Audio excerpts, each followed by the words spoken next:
नमस्कार दोस्तों, शायद आपने ऐसा चावल नहीं खाया होगा जिसे 6 महीने तक मिट्टी के इस ढेर में दबाया गया हो। इस वक्त मैं हूं उड़ीसा के गंजाम जिले के देवलपड़ी गांव में और इस जिले में चावल को और ज्यादा न्यूट्रिशियस बनाने के लिए, उसकी गुणवत्ता और बढ़ाने के लिए 6 महीने तक मिट्टी में दबाया जाता है। ये प्रक्रिया बहुत समय से चली आ रही है। क्या है ये प्रक्रिया? धान को 6 महीने तक मिट्टी में कैसे दबाया जाता है, क्यों दबाया जाता है, इसकी पूरी जानकारी लेंगे प्रोफेसर पी.के. जैना जी से, जो यूनिवर्सिटी से रिटायरमेंट लेने के बाद अपनी पैतृक जमीन में ऑर्गेनिक खेती कर रहे हैं और उन वैदिक तरीकों को अपना रहे हैं जिससे कि अनाज में पोषण और बढ़ जाता है। बड़ी इंटरेस्टिंग स्टोरी है, पूरी देखिए ताकि आपको पता चले कि हमारे किसान कितनी मेहनत करके हमें शुद्ध चीज देते हैं। टेक्निकल फार्मिंग चैनल को सब्सक्राइब करें और बेल आइकन भी दबाएं ताकि आगे आने वाले वीडियो की नोटिफिकेशन आपको मिलती रहे।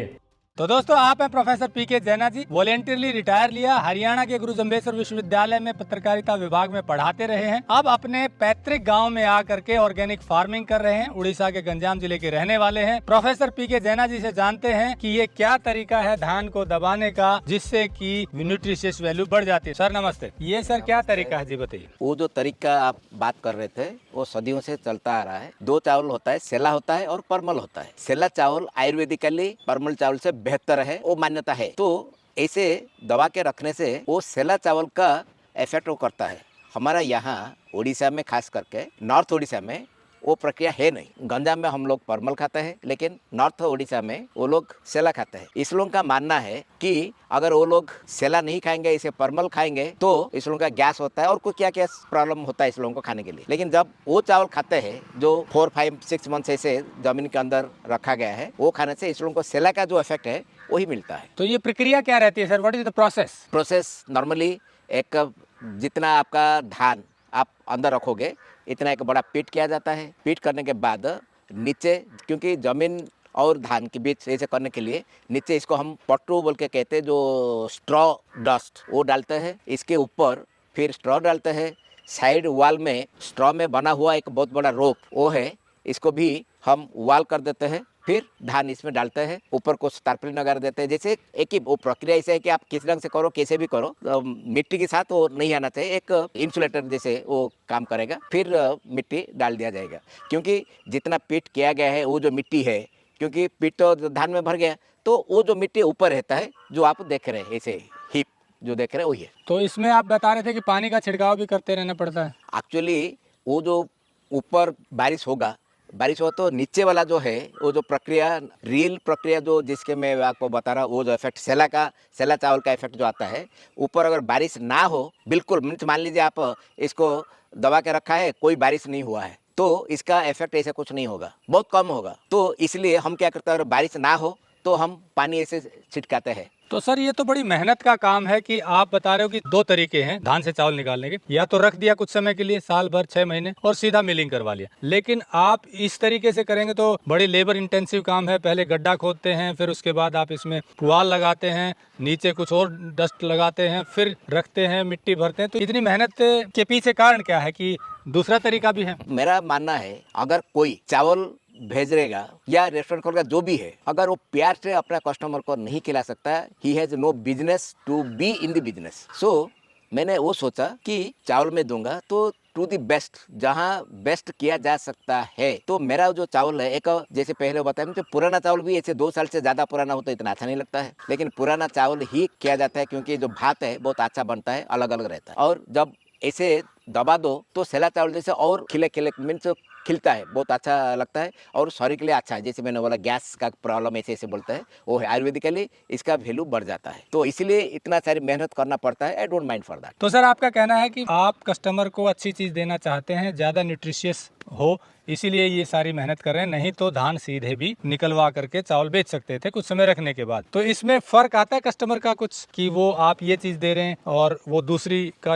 अंतर कर पाते हैं कस्टमर का रिपीट ऑर्डर आता है। वो जो कॉन्सेप्ट है ना, this it is business term customer. तो मेरे लिए मेरा ऐसा कोई कस्टमर है, मैं कुछ लोगों को हेल्दी फूड दे रहा हूँ, वही मेरा सिंगल प्रिंसिपल है। जो भी है कस्टमर मेरा अपना है, वो फीलिंग है, इसीलिए मैं वो मेहनत कर पाता हूँ। दोस्तों बहुत सुंदर बात कही है सर ने कि कस्टमर अपना कस्टमर नहीं है, उसके साथ एक रिलेशन है कि जिसको मैं चीज दूं वो शुद्ध होनी चाहिए, पोषण से भरपूर होनी चाहिए, इसीलिए इतनी मेहनत करते हैं। हालांकि इन्हें फाइनेंशियली कोई कंस्टेंट नहीं है, बहुत अच्छी वेल ऑफ है, लेकिन सिर्फ अपनी पैतृक खेती में बेहतर करने की इच्छा है और लोगों को शुद्ध देने की इच्छा है, इसीलिए काम करें। एक बार मैं फिर आपको बता दूं कि ये तरीका क्या है। ये देखिए, धान निकालने के बाद धान को दबाने की जो प्रक्रिया है उसके लिए एक गड्ढा खोदा जाता है। गड्ढे के नीचे जो धान की पुआल से जो कचरा बचता है उसको बिछाया जाता है और चारों तरफ धान की पुआल लगाई जाती है ताकि मिट्टी से धान टच ना हो, और फिर उसके ऊपर एक तिरपाल बिछाया जाता है। फिर उसमें धान डाल करके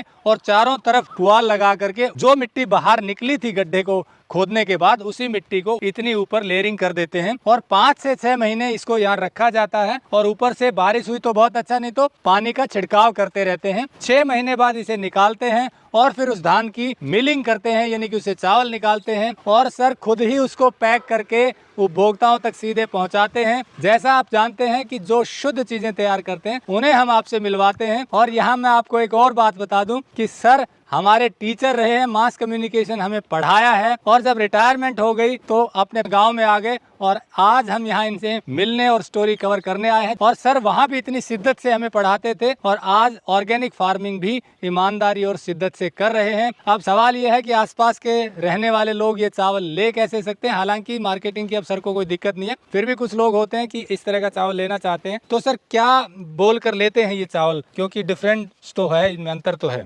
बहुत पहले जब मैं बच्चा भी था उसी टाइम की बात मैं कर रहा हूँ। उड़ीसा का कुछ भी प्रांत में, कोई भी प्रांत में अगर शादी ब्याह कुछ होता है तो चावल मांगते हैं बरहमपुर चावल बोल के। बरहमपुर चावल का मतलब जो ऐसे जमीन में दबाया गया होगा, क्योंकि वो जब दबा हुआ चावल जब भात बनाते हो वो खिले खिले रहते हैं, जो शादी ब्याह में जरूरत, जैसे फ्राइड राइस के लिए, बिरयानी के लिए वो सारी चीज़ जरूरत होता है, इसलिए बरहमपुर चावल बोल के मांगते थे। लेकिन आजकल वो हो गया, जो जगह बचा नहीं है वो करने के लिए, तो कुछ लोगों के पास है, तो मेरा पास है। तो दूसरा वो चीज़ है, इसको निकलने के बाद मैं फिर और रखता हूँ 1 साल, एक साल या तो 10 मंथ्स ऐसा कुछ मैं रखता हूँ, क्योंकि पुराना होना भी जरूरी है। इसे कुछ लोग निकालने के तुरंत बाद मिलिंग कर लेते हैं, मैं ऐसा नहीं करता। मैं फिर 8-10 मंथ से रखता हूँ। जो अभी है, जो आप देख रहे हो, 2023 जनवरी में इसका हार्वेस्ट हुआ है और ऐसे जमीन के अंदर दबा गया है। इसको हम निकलेंगे जून 2023 में और मिलिंग होगा 2024 मार्च अप्रैल फरवरी ऐसे होगा, तब वो चावल परफेक्ट होगा। अच्छा, ऐसे भी नहीं है, इसके मिलिंग की तुरंत बाद भी वो आप कुकिंग नहीं कर सकते, मीन्स भात नहीं बना सकते। इसके लिए भी मैं 3 मंथ्स का देता हूँ गैप, इसके बाद जो भात बनता है परफेक्ट बनता है। अगर आपकी क्षेत्रीय भाषा में क्या कहकर मांगते हैं, उड़िया में क्या बोलते हैं? हाँ, अभी मैं ऐसे बताने से आप थोड़ा क्लियर हो जाएगा। दुकान पर जब जाते हैं लोग ऐसे मांगने के लिए, चावल दिखाओ, अच्छा पूछते क्या वो खड़ी पका है क्या? खड़ी पका मतलब जमीन के अंदर, खड़ी मीन्स माइन, इसको हम खड़ी इसलिए कहते हैं, खोदाई करके फिर इसको दबाते हैं, तो इसलिए हम इसको खड़ी कहते हैं। खड़ी पका मीन्स खड़ी के अंदर से आया है। तो खड़ी पका लोग आज का लोग कहते हैं, तो मीन्स कहते हैं तो खड़ी पका बोल के, लेकिन नहीं होता है। जो चीटिंग शुरू हो गया, जहाँ पहले खड़ी पका चावल हर किसी पास मिलता था, आजकल क्योंकि खड़ी जो है स्पेस नहीं है, रोड बन गया गांव के अंदर, इसलिए वो नहीं होता है।